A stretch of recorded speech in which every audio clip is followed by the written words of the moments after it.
Rage baiting is doing or saying something offensive and absurd to someone else in order to make the other person catch feelings and get triggered with frustrations. The cartoon characters we shall discuss today are really good at triggering their ops with how they behave or with what they say.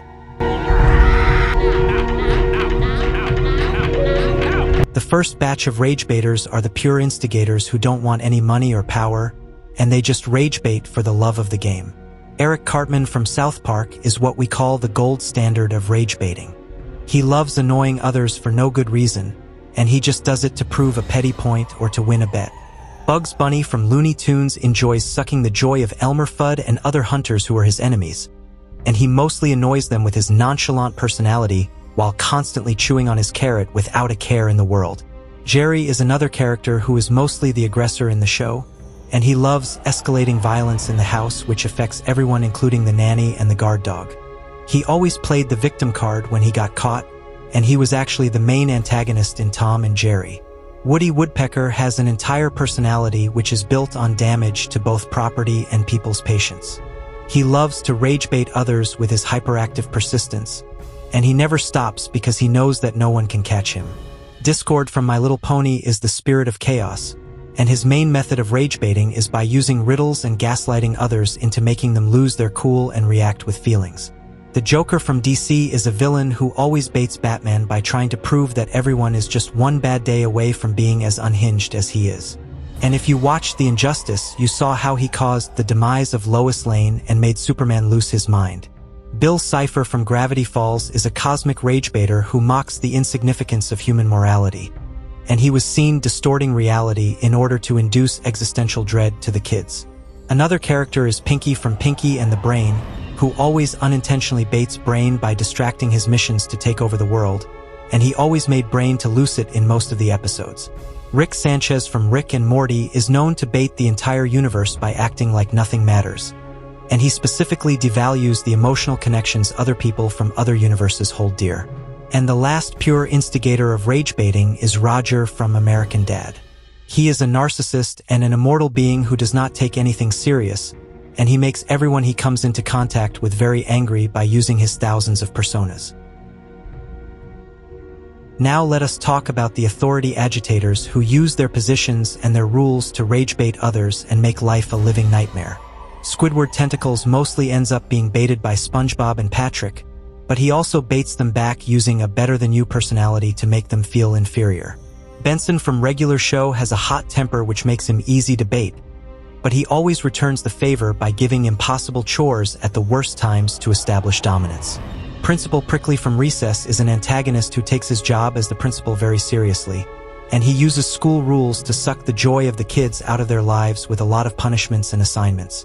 Jonah Jameson from the Spider-Man franchise is a master of rage bait who uses his media platform to intentionally misinterpret the actions of Spider-Man as menacing to society, and this always makes Spider-Man feel very angry and confused. Dora Winfred Reed is the little sister of Arthur, and she knows exactly how to use her age as a shield while rage baiting Arthur into doing whatever she wants.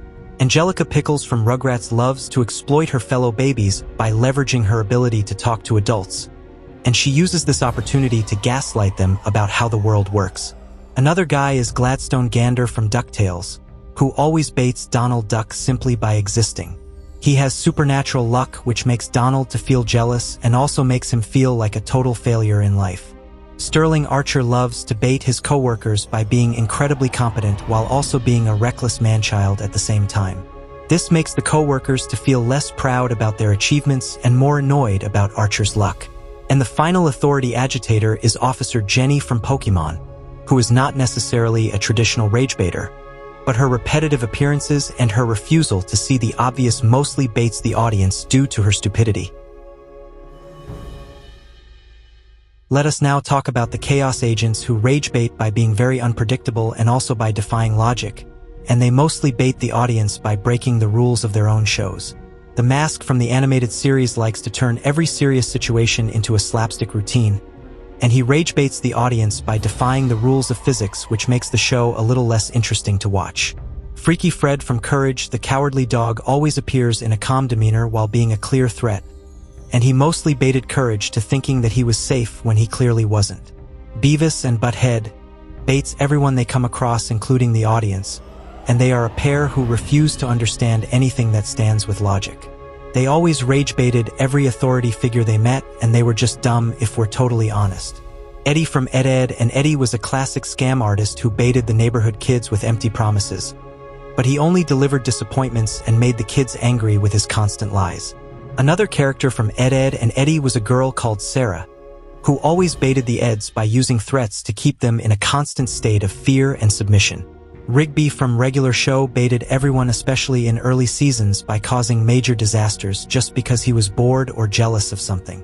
He baited both the people in the show and also made the audience very pissed with his behaviors. Peppermint Butler from Adventure Time has some dark occult secrets hidden behind a cute and candy exterior, and he was known to bait the viewers' expectations using his innocent personality, which was purely meant to mislead us. And another character from Adventure Time was the Magic Man, who literally went around the town giving people weird lessons that involved turning them into feet or even stealing their skin. He baited each victim he affected, and he also baited the audience by allowing us to follow him and his plans. Uncle Grandpa has surrealism, which is a form of rage bait for anyone looking for a coherent plot or logical progression in his series, and you just got to watch the show to understand what I mean. And finally, let us look at Blue from Foster's Home for Imaginary Friends, who was a character driven by pure ego, and he rage-baited us by consistently betraying his best friend called Mac for minor and personal gain.